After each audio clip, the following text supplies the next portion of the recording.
All right, well, let's just go ahead and do this. I will call to order the September 25th, 2025 meeting of the Sacramento Metropolitan Air Quality Management District Board. Selena, will you please call the roll? Chair Aquino? Here. Director Desmond? Here. Director Dickinson? Director Guerra? Director Hume? Director Kennedy? Director Lopez Taff? Here. Director Maple? Here. Director Robles? Here. Director Rodriguez? Director Sander? Director Sandu? Here. Director Cerna? Here. Director Vang? We do not have quorum yet. Okay, we're missing one. We're One. getting close, so we're going to move along. If you'd all please rise and join me in the Pledge of Allegiance. Pledge allegiance to the flag of the United States of America and to the republic for which it stands, one nation, under God, indivisible, with liberty and justice for all. All right, if you would please read the board announcements. Members of the public are encouraged to observe the meeting in real time at metro14live.saccounty.gov, participate in person via Zoom video or teleconference line, and by submitting written comments to boardclerk@airquality.org. Comments will be delivered to the Board of Directors. Public comments regarding matters under the jurisdiction of the Board of Directors will be acknowledged by the chairperson, distributed to the Board of Directors, and included in the record. This meeting of the Sacramento Metropolitan Air Quality Management District is live and recorded with closed captioning. It is cablecast on Metro Cable Channel 14, the local government affairs channel on Comcast and DirecTV U-verse cable systems. Today's meeting will replay on Saturday, September 27th, 2025 at 1:30 p.m. on Metro Cable Channel 14. Thank you very much. Director Hume and Director Vang have arrived, so we do have quorum. That takes us to our consent calendar. I don't believe we have any members of the public who want to speak on this item. Do we have any questions from anybody on the consent calendar? If not, we'll entertain a motion. So moved. Second. We have a motion and a second. We do need to do a voice roll call because we do have two directors participating remotely. Chair Aquino? Aye. Director Desmond? Aye. Director Dickinson? Director Guerra? Director Hume? Aye. Director Kennedy? Director Lopez Taff? Aye. Director Maple? Aye. Director Robles? Aye. Director Rodriguez? Director Sander? Director Sandu? Aye. Director Cerna? Aye. Director Vang? Yes. Consent passes. Thank you. And while we have a quorum, I'm going to go ahead and skip 6.1 and go to 6.2 because that's our only other action item on today's agenda. So if you'd call that item, please, Selena.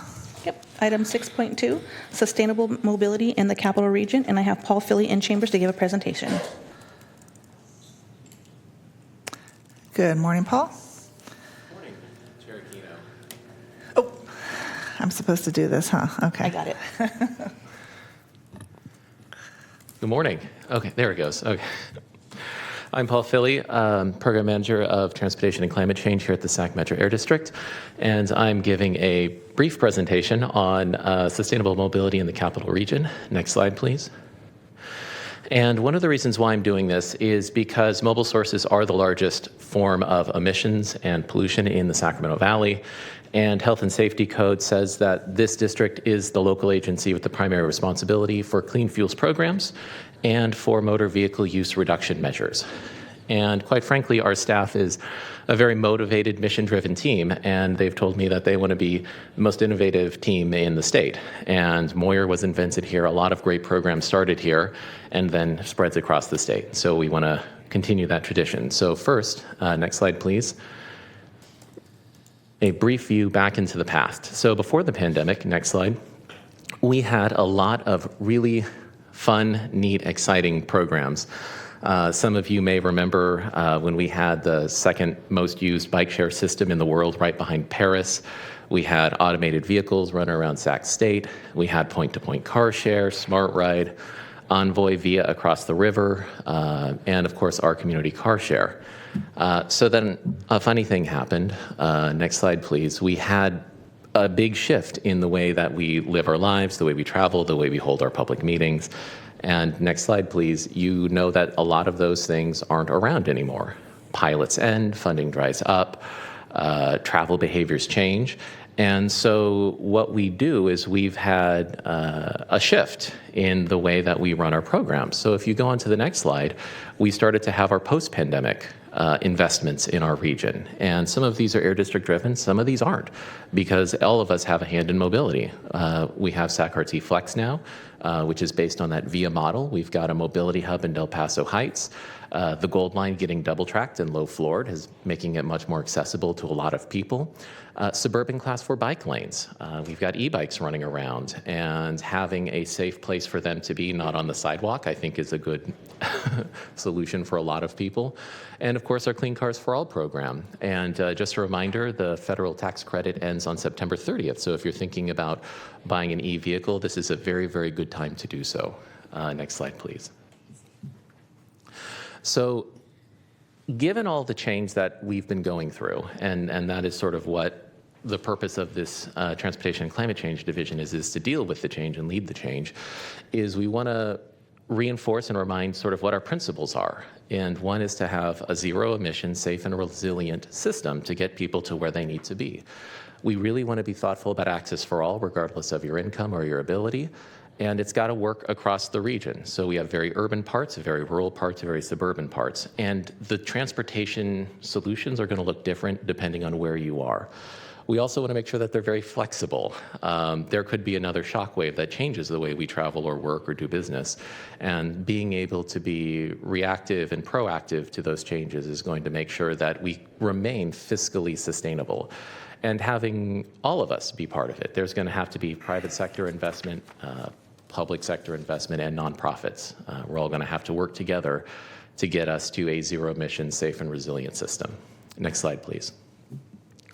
So I want to talk a little bit about one of the programs that did survive this transition, sort of from pre-pandemic to post-pandemic, and it's the Our Community Car Share program. Some of you may remember it, but it started back in 2017 out of a coffee shop where we ran into some people from SHRA and ARB. And we wanted to create a car share system that was zero emission, centered around affordable housing sites, so that we can make sure that people who don't have access to vehicles can have access to it, but also to make it so people didn't have to buy a car, so that they could reduce their emissions and live car light or car free. And that was a very successful program. And so we got additional funding from the state and expanded it into Del Paso Heights and into the unincorporated county. And we also wanted to find a way to keep it going without continuous large-scale investments from the state. And we started a cost share. So instead of free, you're paying $4 an hour to use the vehicles. And we also opened it up to the public, because we have these vehicles and they're not used all the time by our members. And people who are paying $8 an hour are going to help sustain and support those vehicles, and it creates a community asset. And as we grew and grew the program, it became more and more valuable to people in the community. Next slide, please. So this is what our e-vehicle miles traveled looks like since it started. And as you can see, in one quarter, we got all the way up to 60,000 zero-emission miles traveled in a single quarter. And then the pandemic occurred, and it actually came back a lot faster than transit. It was a mode that people were pretty comfortable with because you were by yourself, you were in a car. And then once we started doing cost share, you noticed that the numbers came way down. And that makes sense, because you're now expected to start paying for it, and that created a lot of capacity in our system.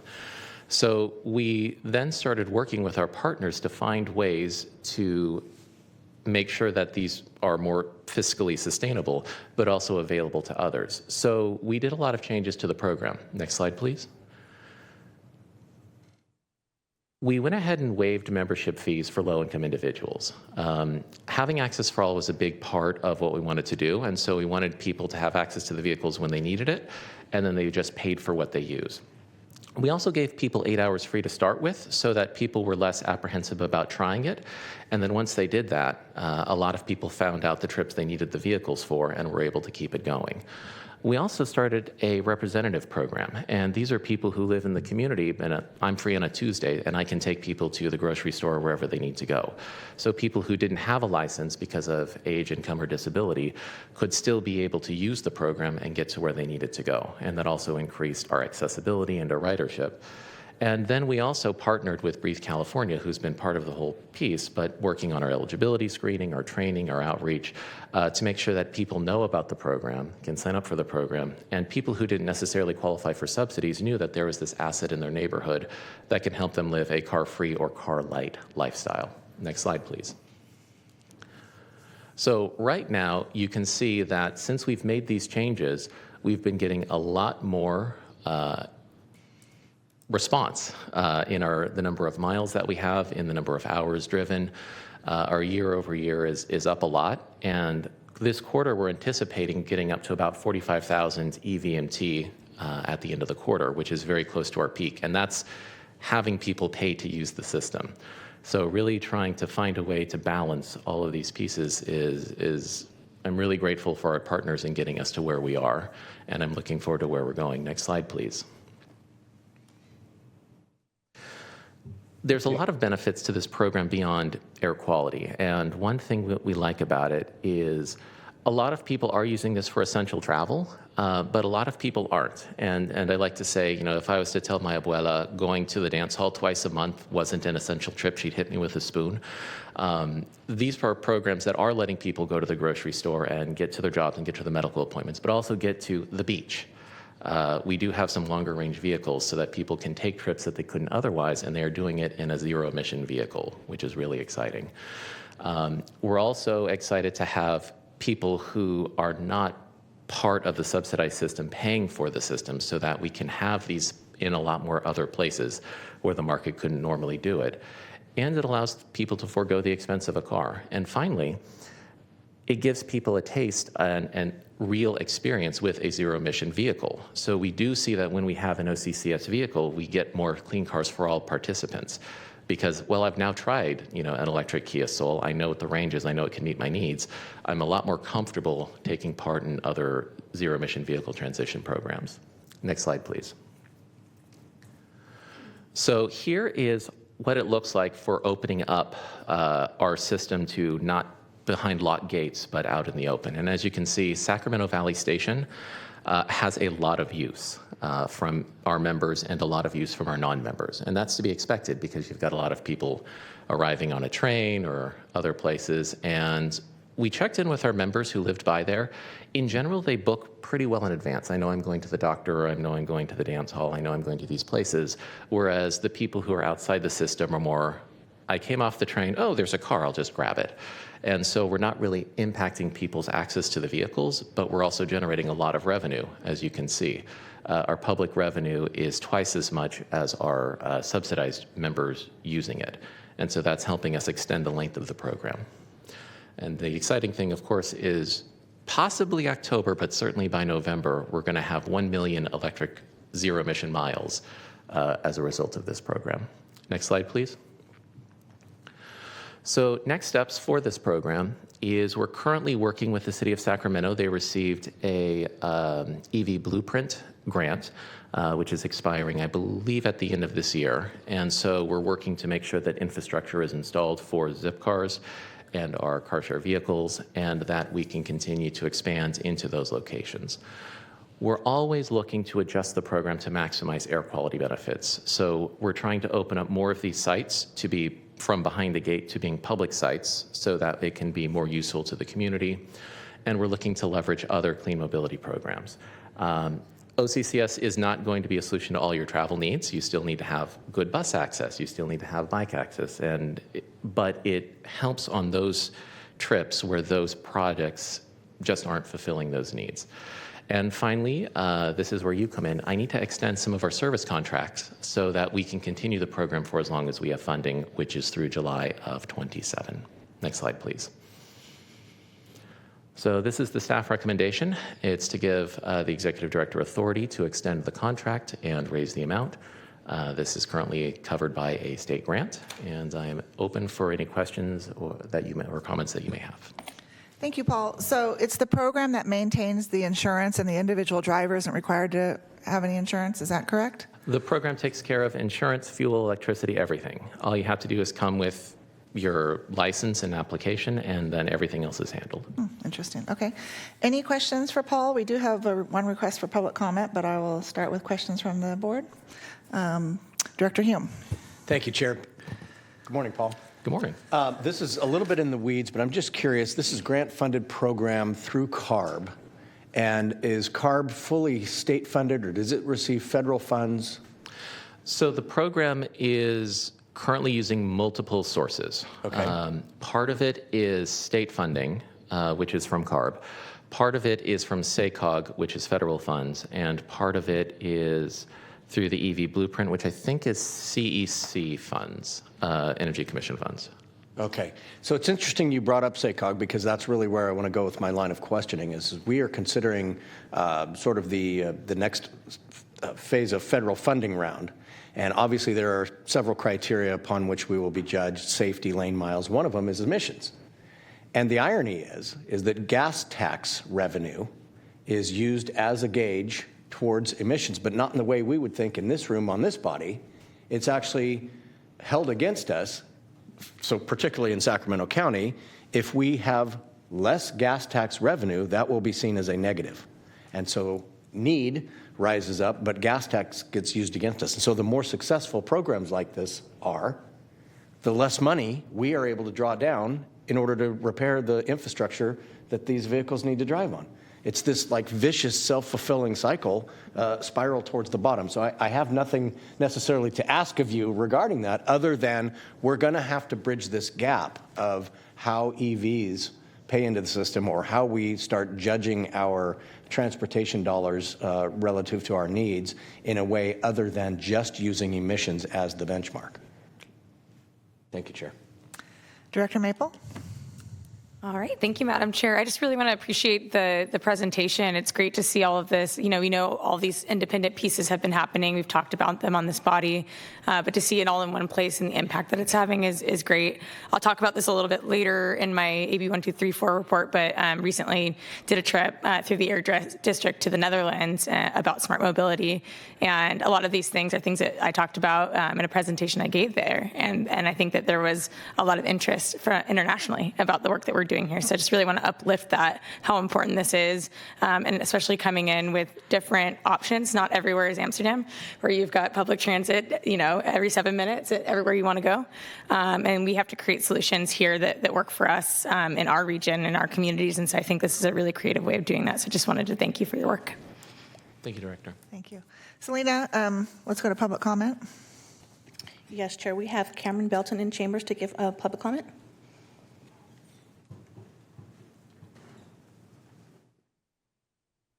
Good morning. Welcome.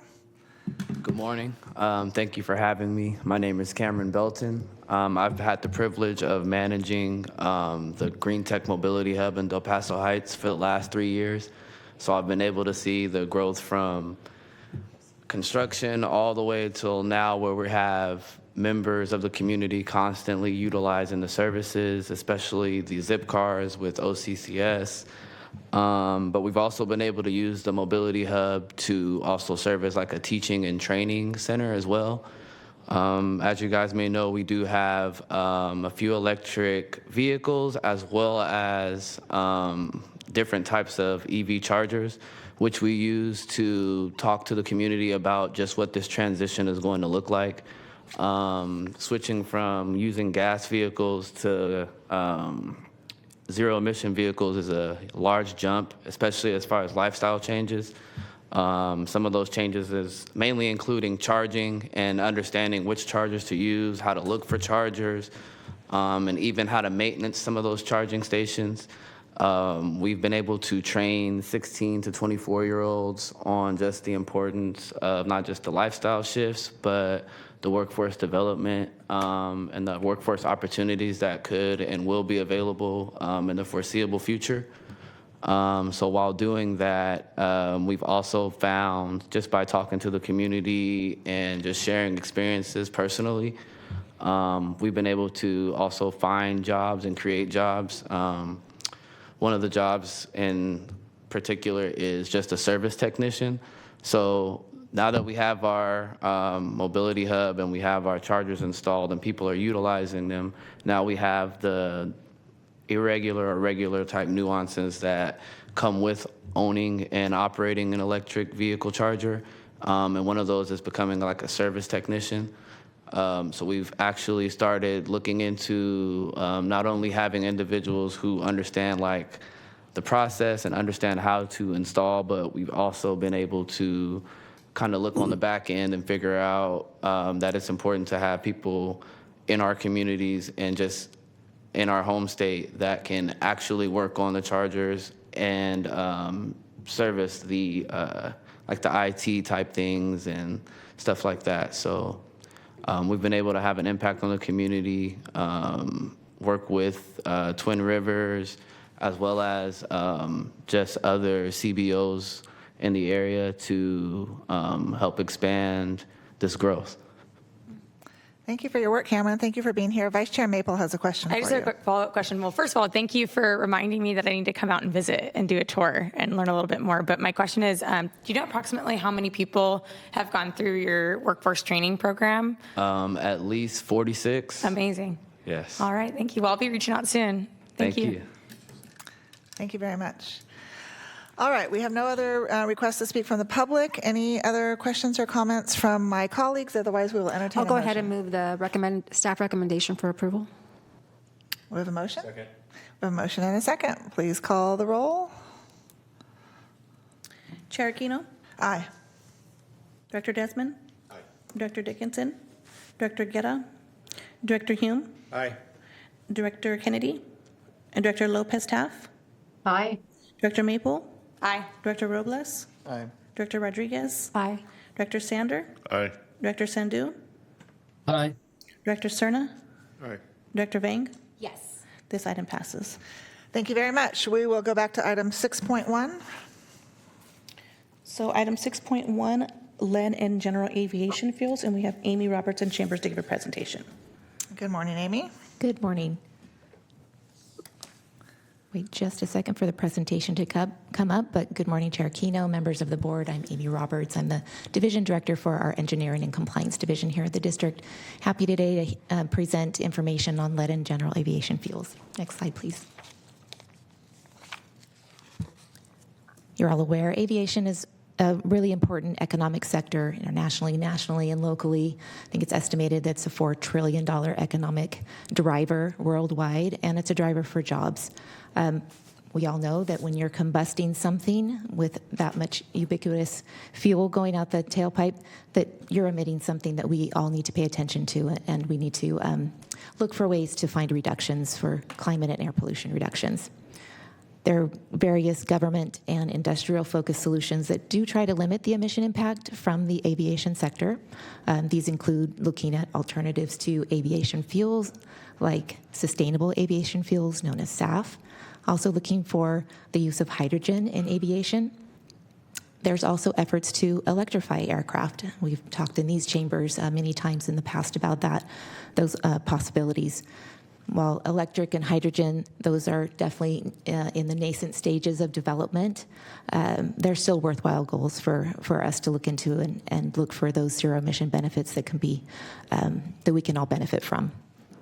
Outside of those efforts, there are also efforts to replace leaded with unleaded fuel options for small aircraft, and that's the focus of today's presentation for you. Next slide, please.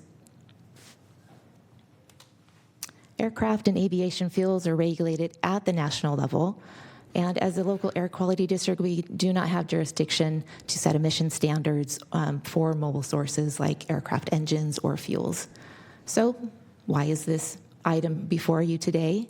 Well, first of all, at our core, we are a public health agency, and we like to say that as often as possible. Our programs are always rooted in how we can improve air quality for our residents here locally. If there are ways that we can support clean air and the clean energy transition, like transitions in cleaner technologies and fuels, well, just count us in. Really importantly, our communities also care about exposure to different air pollutants such as lead and what can be done to reduce the impacts. Next slide, please. To that point, one of the most important ways that our district has been involved in and been able to really hear and understand what our communities care about and are concerned about is through our interactions in the AB 617 Community Air Protection Program.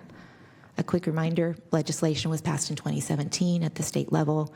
It mandated the state select communities with high health burdens to air pollution and to come up with plans for either monitoring or emission reduction programs.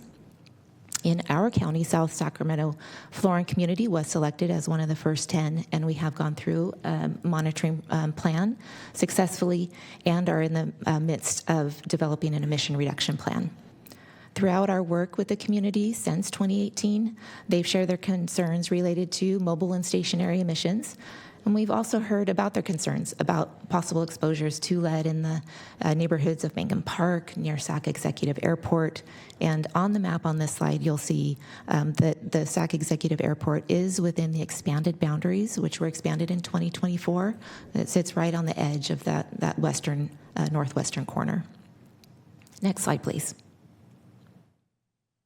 So because of our air quality mission, because of our work with the community and hearing their concerns, and because of other recent regulatory actions, other early actions we've heard being taken at other airports, our air pollution control officer asked us to take a deeper dive, look at the topic, and summarize in a white paper the status of lead in aviation fuels, focusing on Sac Executive Airport because of its location within our AB 617 community. This will really be able to help us guide our discussions, guide our next steps, and any actions that maybe can be taken locally and help inform ourselves and help inform all of you. So I want to, before I get into all of the topics you see on the slide related to the history, the regulations, early actions taken at airports, and some of the results of local lead monitoring, I do want to acknowledge our staff at the district that did put this paper together. I've got a couple of extra copies here if anybody wants a hard copy of it. It's a really thorough and in-depth report that was put together, so I want to acknowledge our team and our monitoring, planning, and rules division that included information in this report, and a member from my team, one of our senior engineers that put this together, Joanne Chan. So again, I encourage you, haven't had a chance to just go through it at some point after this presentation. Next slide, please. All right, so there's obviously a lot of interest in lead. It's a highly toxic metal, and exposure can lead to some very significant health impacts to many of our systems and organs if we're exposed. It's a neurotoxin. It can affect our brains, our nervous system, can cause anemia and blood pressure, high blood pressure, can damage our kidneys, our liver. So there's just a lot of impacts from this particular pollutant. And exposure can be particularly dangerous, as it goes with many air pollutants in children, especially. In early years of life, if children are exposed, that can result in behavioral, learning, and developmental disorders.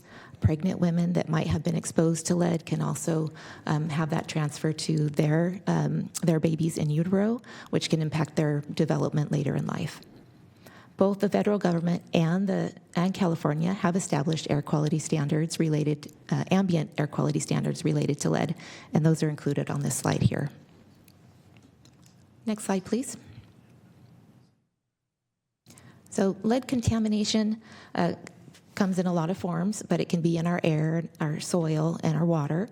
It can mean exposure when we inhale those lead particles, whether we absorb it into our skin or if we happen to ingest it in the items that we eat or drink. Some of the main sources of lead in the environment come from leaded fuel from small aircraft. It's one of the largest remaining sources. Also from other industrial sources where you might have battery recycling facilities, you might have metal smelting facilities. Lead can also be found in soil when airborne lead particles do settle into that soil. You can also have sources of gun ranges. You can have lead paint that might chip from older homes. I think it's a pre-1978 when there was a change in lead in paint, but nonetheless, we still have homes that do have lead paint that can chip, fall into the soil, and then be absorbed. Another big source can be from our lead pipes. We do have water service lines that still have lead. I know there's active measures nationwide and locally to reduce our pipes that still have lead in them. Lead can also be ingested when we might inadvertently cook with products that contain lead, ceramics that might have a glaze that has lead containing contaminants. We also may eat food products that, again, inadvertently might have picked up lead from the environment in the soils that they make them. The FDA does track and try to test for lead in imported goods, candies, and spices, and those types of things. Next slide, please. All right, so now I'll narrow down into just looking at the ambient sources of lead and getting into some of that history. So the EPA identified lead as one of the 6 criteria air pollutants. So obviously they acknowledged its importance and need to reduce levels of lead. Not only is it known to be an air toxic and bad for human health, it's also a contaminant to catalytic converters. And that was, back in the 70s, that was going to be the main technology that was going to reduce other air pollutants. So it was really important for multiple reasons to get lead out of fuels and reduce its impact to our environment. Leaded fuel for automobiles was the main source of lead contamination, and that was therefore targeted to be phased out. The phase-out campaign, it did take multiple decades to occur, so it wasn't an immediate transition, but that phase-out did happen with the last leaded fuel here in the United States. I believe it was 1996 when that phase-out finally happened. I often think about the Pinto that my family drove, and back in the 1970s and 80s, and I'm sure that was just leaded fuel that we were using all the time. All right, that campaign was very successful. So 99% reduction has been demonstrated in just reducing the lead from our automobile fuel. You can see on the graph that's included here, this is a pretty typical a graph that's used because it is so drastic to see those levels. It's looking at the lead fuel at the lead content in automobile fuel, but they also track blood lead levels, and you can see how they pretty much just correlate and track downward. So this is a very successful effort and a good demonstration of that in this graph. So while this is great, this is a huge success, there's still sources of lead, as I have mentioned, in the environment. And again, small aircraft and the leaded fuel that's still used in that aircraft is one of the main sources. Next slide. So to tackle this, one of the largest remaining sources, in 2022, a coalition of federal and industry groups formed the EAGLE program, and this stands for Eliminate Aviation Gasoline Leaded Emissions. This step was taken prior to the federal endangerment finding that happened in 2023 by the EPA.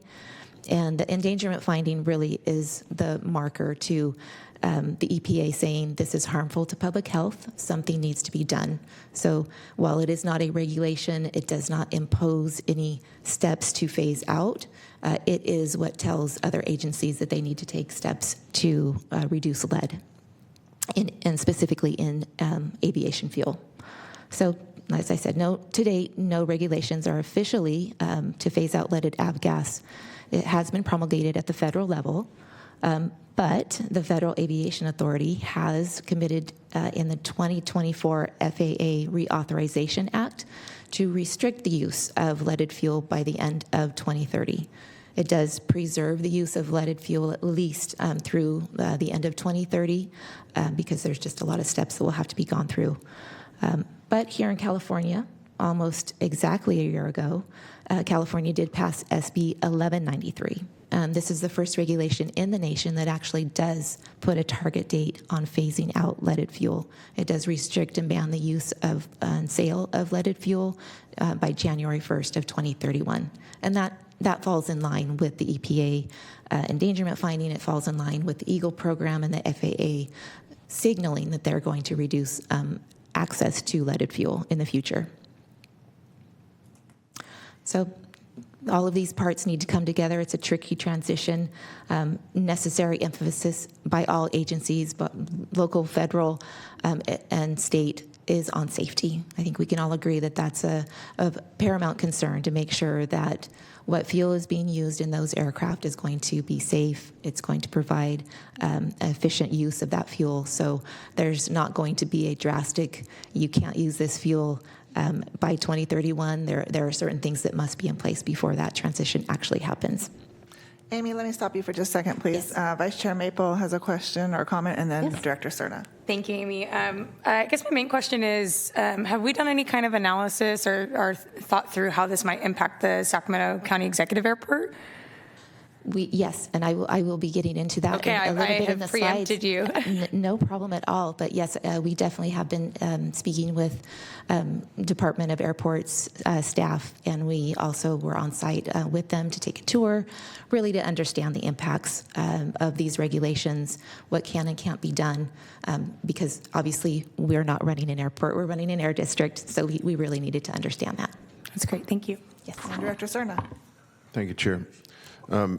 I may preempt your presentation as well with my question, but and forgive me if you've already covered this, but I believe the whole purpose for lead in the first place for avgas is to address early detonation.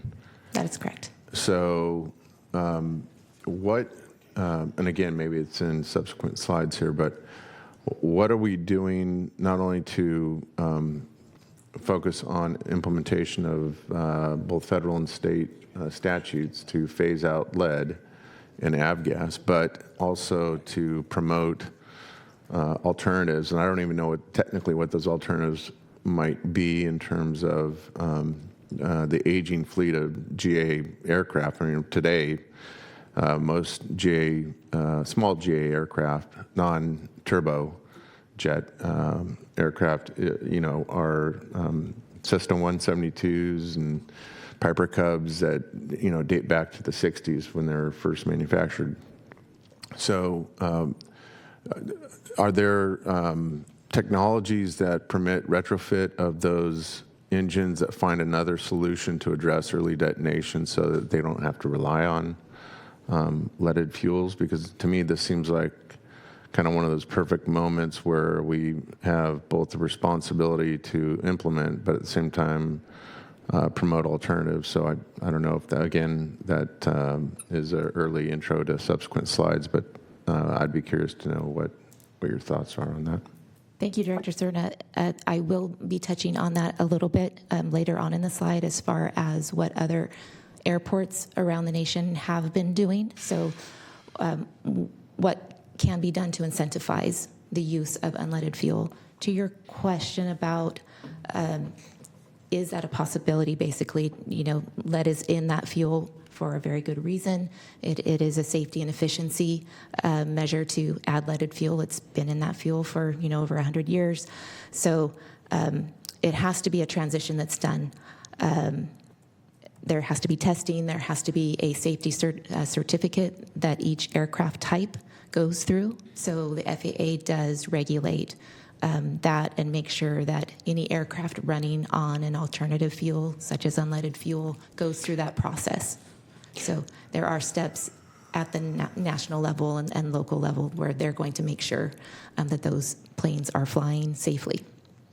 Okay, does that include preemption of state law if we get to January 1, 2031 and there is no viable alternatives? Because for me, it feels like this is not, it doesn't feel the same way as the lead up to acceptance and dependence on EV private vehicles as an alternative to ICE propelled vehicles, where we've had plenty of lead time to see the market shift.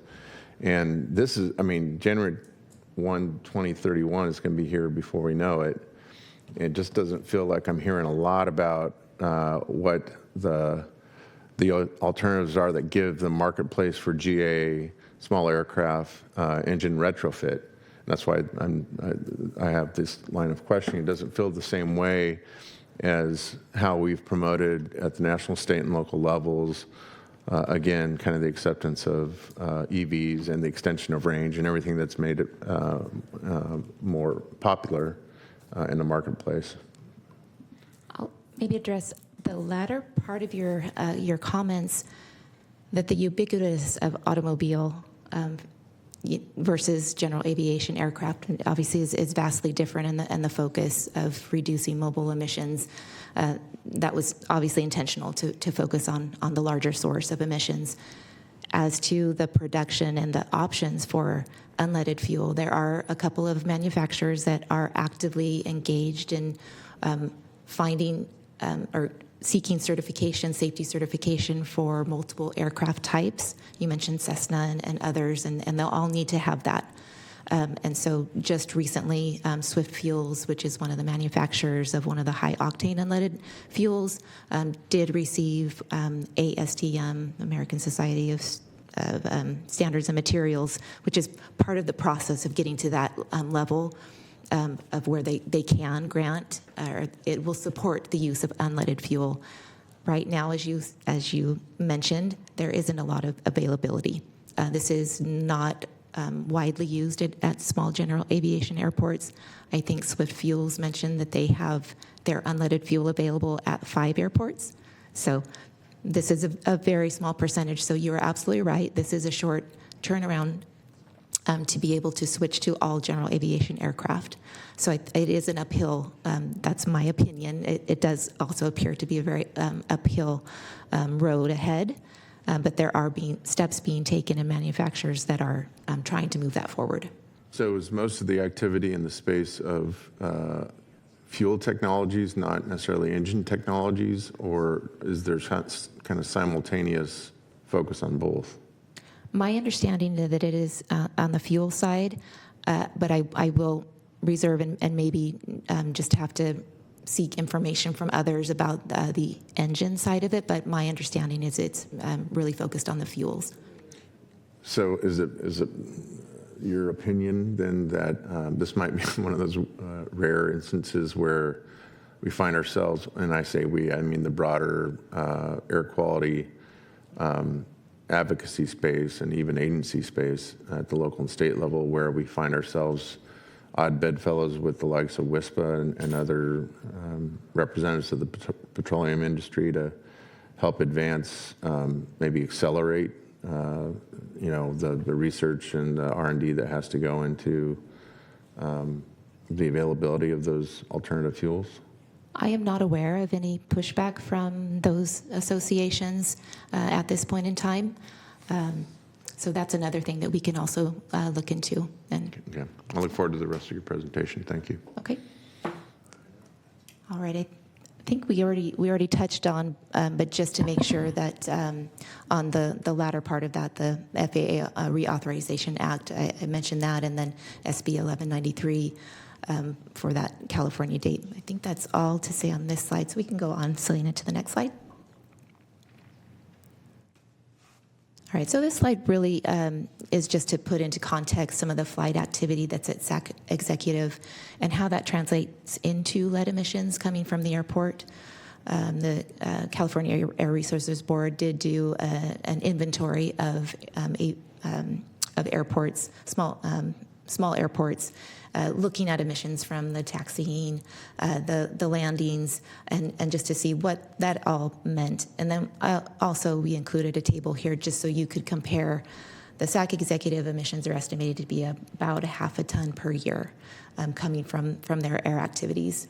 And you can see that one of the busiest in the nation is Van Nuys Airport, and the lead emissions coming from SAC Executive are about 1/3 of the emissions coming from that particular airport.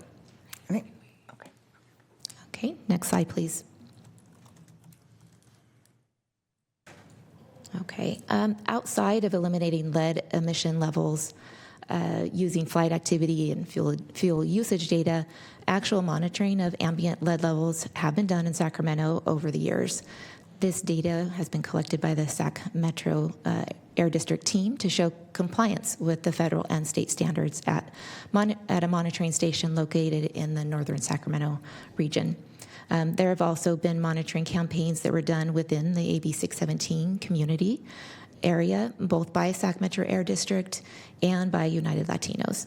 The monitoring that United Latinos performed was specific to wanting to know about lead levels in the Mangum Park neighborhood that is directly next to the airport and the now closed gun range there. I'll review the results of these various monitoring efforts on the next slide, but I did want to point out that these various efforts have variability in them, and that's spatial, temporal, and instrumentation variability. So it's not exactly something that we can compare apples to apples, but each of those data points are still important to show that ambient lead levels are in compliance with air quality standards. So we'll go on to the A couple the more table. questions for you, Amy, from Yes. Vice Chair Maple and Director Cerna. Absolutely. Apologies. No problem. So on the previous slide, the comparable airports were Van Nuys and Reed Hillview, I think it is. Yes. How do those compare in size or in terms of flights or number of personal aircraft? Like, are these actual comparable airports is the question. So Reed Hillview, and this is an airport in San Jose and Santa Clara County, and you can see the fuel usage numbers. It is fairly equivalent in size to SAC Executive. Van Nuys was put there to show the upper end, so to bracket that this is a very busy airport, much busier than SAC Executive. Okay, great. That's really helpful. And that's it for now. I'll have some more later. Okay, great. Director Cerna? Yes, thank you. So on this map, I'm really curious, is there any known possibility that the lead challenge, the lead problem that the city of Sacramento has been grappling with for years now, relative to, I believe it's an old gun range, that is on the airport's immediate north boundary, and it's just by chance that you have a lead problem next to the airport that has Right. nothing to do with avgas. But is there any consideration for making sure that when we monitor for lead, airborne, I assume airborne lead contaminants, or lead contaminants that have settled out of the air column, that it's separate from what has been collected or analyzed relative to the proximate gun range? I would like to go ahead and ask my colleague Janice Lam Snyder to see if she can answer your question a little bit more elegantly. Okay. Hi, Director Janice Lamp Snyder with the Monitoring, Planning, and Rules Division. That's a really good question. I mean, in general, when we do air monitoring, we're monitoring for everything that is in ambient air. And there would have to be additional analysis to be done to be able to tell whether or not it's, from soil or from, different aviation gas. So is the analysis, does it look at the health consequence near the airport, or simply what's the constituents in the air column? It is just going to be looking at the constituents. It won't be to any health. Because I believe there consequence. was previous analysis that did analyze the health consequence of lead exposure that was associated with the gun range, and that extended out, from and around the gun range, which is actually right in the approach zone for the airport. So that's why I'm asking the questions here. Vice Chair Maple has some information regarding this. If I may, and this is before my time, but I certainly have had some similar questions related to the gun range in the communities I represent. And so it's my understanding that the remediation of the gun range happened several years ago. And so my understanding of that is that it's meant to clean the entirety of the area. And so I can get more information from our staff, but it would be my understanding that you wouldn't necessarily see what was cleaned up several years ago impacting what we're seeing in the air now. It wasn't that long ago. Yeah, I think it was at least 5 years ago. Thank you. And to add a little bit more, I think the last remaining, and we can always confirm that, Director Maple, with you, but I believe that the gun range building itself still needed to go through some remediation. Right. The soil remediation, I believe you are correct, did occur, and soil samples were taken within neighborhoods surrounding the gun range. But absolutely right, Director Cerna, that it is a confusing to have two sources of potential lead contamination. Right. I just vicinity. think it's important that if you're going to make any conclusions about lead contamination or health threats associated with lead contamination, it needs to be as isolated as possible for the source that we're talking about, which is not the gun range, which is avgas. Thanks. Before we move on, I have Director Mary Jane Lopez on the line with her hand raised. Go ahead, Director Lopez Taff. Yes, thank you so much. I just had a few questions. Backing up just a little bit on slide 62, which is entitled History of Lead and Aviation Fuel. Have there been any studies since the 1980 endpoint that you have on this chart studying both the both sides of this chart, so the blood lead levels and the lead used in gasoline? Have any of those studies continued past this time frame presented? Thank you for the question, Director. It is a good question that I will have to get back to you on to see what the status of any further testing. I would imagine that there have been many other tests performed, but I just don't have that data in front of me. Yeah, I think similar in the vein of what Director Cerna was mentioning, data is helpful, but not helpful if it's incomplete. And we don't have health impact also noted here, because I believe when we look to restrict a particular industry or industries of their business operations, we absolutely need to justify that with health impacts and the data to support that. So looking at now slide 64, so this is highlighting the Sac Executive Airport and the lead emissions. So that's actual emissions, but not ambient testing. Am I correct in assuming that? Because now the measure is different, tons per year versus micrograms per cubic meter.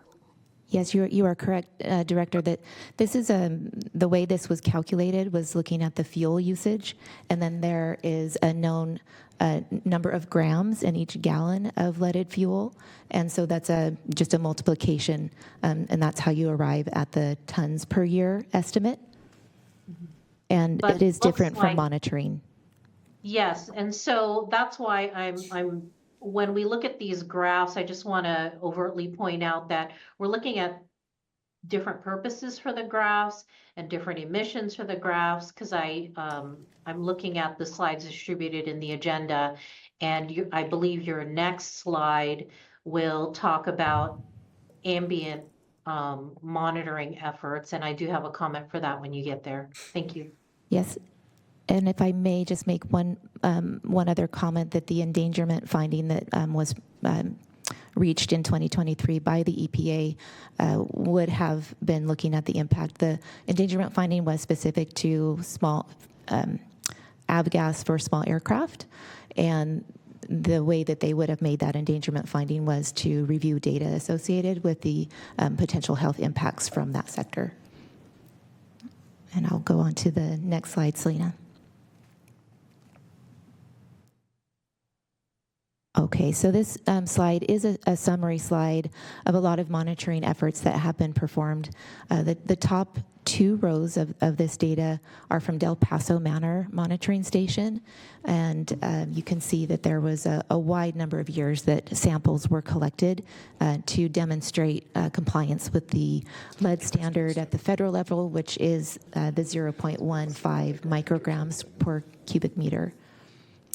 Every single row here does show that these numbers are showing ambient levels well below. You can see magnitude, orders of magnitude lower than the standard. The middle row, the Community Air Protection Program monitoring that was performed under our Community Air Monitoring plan, showed that as well. All those samples collected from that time period were in the 0.004 or less range. United Latinos also did a monitoring study, as I mentioned earlier, and that was closer Mangum Park area. And their studies as well reached that, or showed that lead levels were well below the standards. Next slide, please. Director Lopez-Taft, did you have a question on this slide? Not particularly a question, but, if we're going to look at consistency, I would consider our own standards for monitoring the more reliable pieces and considering the length of date. I think for good scientific measure, you want to have time and location, time and distance for this particular type of monitoring. So if we are to consider, the viability of the data, I think our own data looks quite promising here. Thank you. Mm-hmm. Thank you for your comments, Director. Next slide, please. In the future, additional monitoring will still be performed by the district using our portable air monitoring lab. And you did hear about this in last month's presentation. This portable lab, it was located at Fern-Bacon Middle School previously for our community air monitoring program. And it did provide data for that phase 3 of that monitoring effort. While that's wrapped up, our AB 617 steering committee and our public members did have a good discussion about where best to relocate that lab, and they were interested in monitoring for traffic in and around neighborhoods and the airport emissions, and that's why this site was chosen to have the portable lab. And this will take place over the course of a year and will provide an additional assessment of ambient lead levels to add to the already collected data set. Director Cerna. Thank you. So I'm sorry. Who and how is this location determined? So we did take input from our community members as to where they would like to have additional monitoring within their community boundaries. Okay. I'm just saying this is right on top of the gun range. And it was we looked at a couple of locations. So the community did have concerns about traffic near the city courtyard. And then the airport is top of mind. And so in working with the city on locations, this ended up being the location that would provide the electric power and provide everything that was needed to set that lab up. So scientifically, there's no conflict that this is right on top of a either previously contaminated or even slightly still contaminated lead health risk area?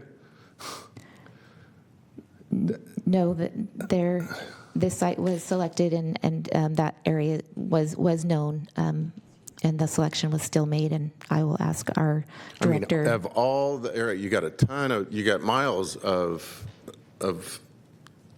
perimeter, and I could understand if you want to put the monitoring somewhere in the approach departure area because of what was in your previous slide about the air contamination being most pronounced during takeoff, landing, and taxiing for either runway. I think, Bree, do we only just have the one active, or is there two active? There's two active. There's 3 runways. Okay. Okay, very good. Thank you.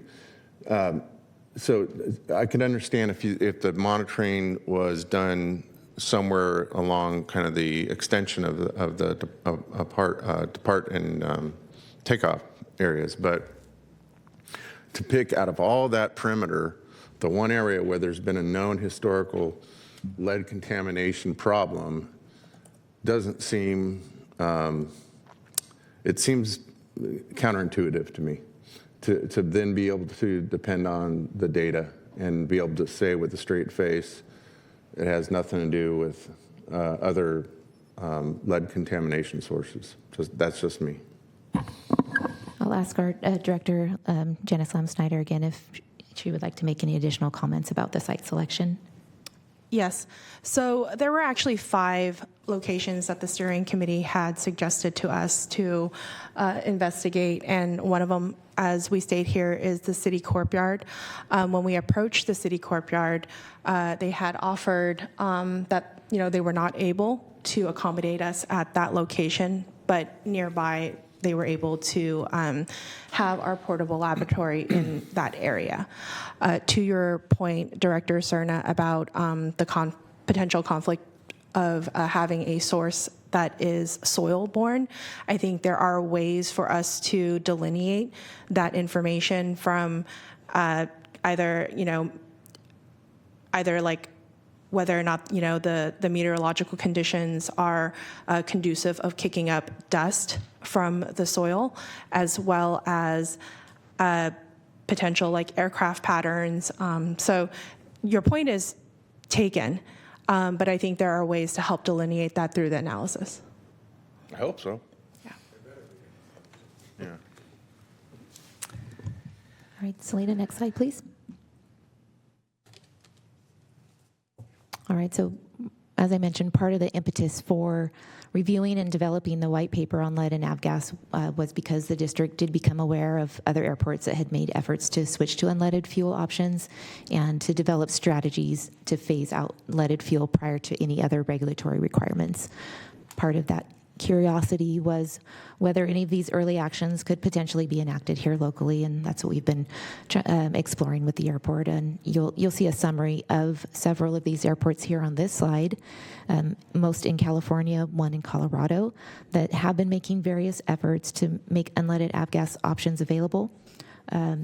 Some of the actions taken, in particular the first one at Reed Hillview Airport and San Martin airports in Santa Clara County, was an outright ban of leaded fuel at their general aviation facilities. This did create a conflict for pilots and aircraft operators that did put in a formal complaint to the FAA.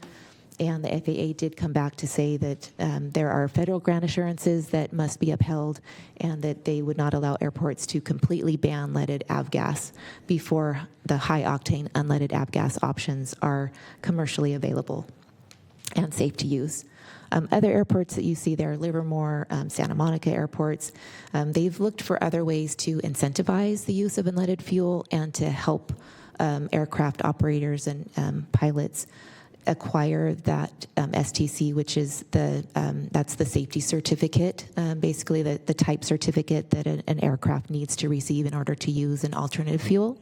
So there are efforts to support either payment in that, seeking that type certification. There's also been an incentive to offset the cost of the use of unleaded fuel because it's not commercially, the supply is just not there. It's more expensive. It's about $1 or so more per gallon. And so it is supplying a fuel subsidy for pilots that are able to use it to be able to use that more widely. So those are just a couple of examples of the different incentives and different ways that cities and counties can help incentivize the use of unleaded fuel sooner than is required. Next slide, please. Okay, and lastly,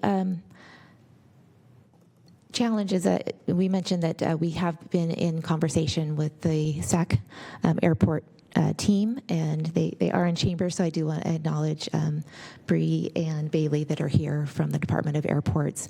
Their team, again, a big thanks to them because they have met with us a couple of times, and one of them was an on-site tour of SAC executives so that we could see on the ground the fuel tanks, the runways, and just get a better understanding and answer our questions. Obviously, we've mentioned a couple of times, safety is the top priority from the FAA to all of us in this room. So aircraft, the challenges to implementing unleaded fuel immediately or even in that 5-year window, there will be definite challenges to making that fuel commercially available, to make sure that aircraft can safely use that. And also, I just mentioned the federal grant assurances that are required, and if those are in place, which they are at SAC Executive Airport, that precludes an airport from not offering leaded fuel until those expire. So as it stands now, SAC Executive will be offering their 100 low lead fuel option for all of their aircraft. Next slide, please. All right, so today has been my opportunity to present the information in the white paper that was presented. I glad we had such a robust conversations and questions at this point. So after today, what we would like to do is continue these discussions more broadly. We have our air protection program in our community that are obviously, as you know, very interested in the topic. So we'd like to engage them. We'd like to be able to support you in your efforts as you might be, Vice Chair Maple, in anything that you might be doing with your own constituents, just supporting with the information that we have found out, and also continuing to work with the airport as they do transition. Whatever that transition timeline does look like, there are steps that we'd like to be full partners with. There's also some permitting requirements that they have for any change once they do have unleaded fuel. So we'll stay on top of this topic, but welcoming any further questions that you might have. Thank you. We do have several requests. Director Desmond. Thank you, Madam Chair, and thank you, Amy, for the presentation, and the members who have been more directly involved in this. This is such an important topic. I do want to go back a little bit to Director Cerna's comments. I've been sitting here thinking about it a little more. What is the date of the placement of the portable air monitoring equipment at that location? Director Lansnyder can correct me, but I believe it's by the end of this year that they're intending to begin monitoring at that portable station. Okay, I am a little concerned at the response from staff. I don't feel like I have enough certainty in terms of being able to delineate the impact from the avgas and maybe the soil sources from the prior gun range. I wonder if we could get, before you place the air monitor out there, can we get a little more information about the certainty that we can have as a board on the delineation between those two sources? Because I don't think any of us want to see a distortion in the data we're going to receive from that air monitoring. And that's a concern of mine. That's a legitimate one. Or an asterisk, right? Yes, yeah, yeah. Thank you for your comments. We'll take that into consideration. All right, Director Hume. Director Desmond pretty much said what I'd like to say, but I just want to speak to the dynamic of what happened here today. Director Cerna brought up a legitimate concern, an issue I had no idea about coming into this meeting. In fact, we've spent more time talking about this item than I thought we were going to, which is a good thing. But referring back or defending it as this is the site the committee selected does nothing to address the legitimacy of the data that we're going to be receiving, which I think is a valid concern. Because if we have to put an asterisk and say, well, it might have been the leftover casings or whatever that's on the site, right? Like, if we want true data that comes to a conclusion, there should not be, Achilles' heels relative to the site selection. I really appreciate your comments, Director Hume. Thank you. We also have Dr. Ayala on the line that would like to give comment. Okay. Yeah, I wanted to chime in. Thank you all for the comments. Look, I want to give you more certainty. We are going to look at this before we proceed and place the lab at a location for sampling. The request that we got from the steering committee is important, and we want to be timely in honoring that request. As the staff already discussed, it was actually rather casual and for practical reasons that the city of Sacramento pointed us in that direction. But given the good comments that you've raised and given the concerns that have been pointed out and the fact, to be perfectly frank, that this is something that we did not look into very closely, I want to give the board assurance that we're not going to place a lab because I share your concern. I don't want any footnotes on any results that we take. So again, I just want to give you assurance. I'm gonna regroup with the staff. We're gonna look at this a little bit more carefully and in more detail. And before we proceed with any placement of the lab, we will inform the board again. Thank you. Thank you. Vice Chair Maple. All right. Thank you, Madam Chair. And I think some really good questions. So I'd appreciate that information too. I did also send an email to our city staff about the timeline and the process of the building versus the soil remediation and all of that, just so I have that information as well. Also would love to welcome folks out to beautiful Mangan Park. If you ever want to come take a tour with me, it's a beautiful park where there are children running around and a pool and a bunch of other stuff. And it's kind of interesting that it actually is surrounded by this former gun range use. But then a couple questions that I have. One is, what is the approximate size of the portable lab? I don't think I included a picture, but it is a small trailer that you can think about, like a U-Haul trailer size. And Director Lamb-Snyder, you might have the dimensions of it if you want to get the specifics of that. I think I'm visualizing it. I think it's the same one that was at Fern-Bacon. Yes, that's okay, correct. So I've seen that. That's great to know. And in terms of power source, is it solar power? Is it hooked up to something? It has to be plugged in? How does that work? It does need power. It does need a source of power, yes. And then the last question I have, so they asked about the timing of when it will be deployed, possibly depending on the answers to the questions that were raised today. But what is the timeline for the monitoring once it's deployed? How long will it be monitoring?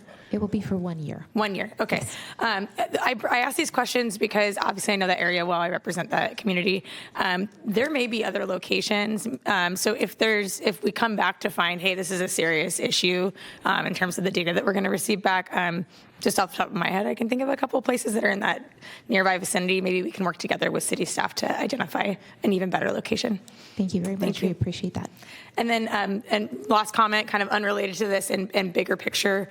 One of the things that I did during our Smart Mobility Climate Study mission a few weeks ago was we actually visited an electric airport training facility in the Netherlands. And I was very inspired by that what they're doing in terms of electric aircraft, doing workforce training. They're looking to deploy aircraft that can go, imagine flying from the Sacramento Executive Airport in a 9-person electric plane and being dropped off at San Francisco for work. And it's completely emission-free. And so there are a lot of possibilities when I think about the future, not 5 or 10 years from now, but 20, 30 years from now about what's possible. So while I absolutely believe we should be looking into the fuel sources and how to make those even better, I also think we should be thinking even bigger and identifying ways that we can maybe try to recruit some of these electric plane companies to come in and possibly look at this as a location for training and beyond. And so that's really top of mind. And I will say, I can't speak for them, but we did have the head of the Caltrans Aeronautic Division on our study mission, as well as some folks from NASA and the head of the governor's land use and climate office. And all of them expressed a lot of interest in exploring that as a possibility, not for Sacramento as a whole, not one specific location. And so I think there might be interest if we can find ways to bring the right people in the room and to fund it. So thank you. All right, thank you all for the good discussion. This was a receive and file. We don't have any public comment. Dr. Ayala, I do have a question for you, just in light of the amount of time that took. Do you want to do 6.3, the community air protection progress plan right now, or can we put that off till October? We can put it out to October, including the APCO report, Chair. Okay, perfect. Thank you. All right, then we'll go to your report. Okay, and it's a brief report, and I'm actually going to have Mr. Lemos, who's in chambers with you, present a couple of slides. Good morning, Board Chair and members of the board.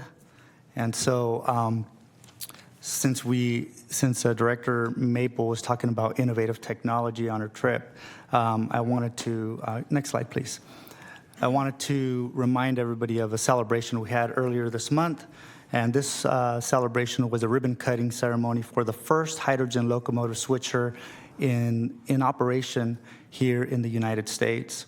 And so, in case if you don't know the differences between locomotives, the switcher locomotives are smaller locomotives that are used in rail yards, and they usually move box cars and sometimes even move some of those rail cars to industrial facilities.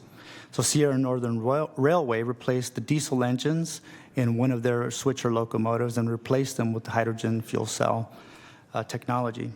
And so this is identical power and capability to existing diesel units with much, much lower noise and zero emissions. And we received $5 million from the California Energy Commission for this first switcher.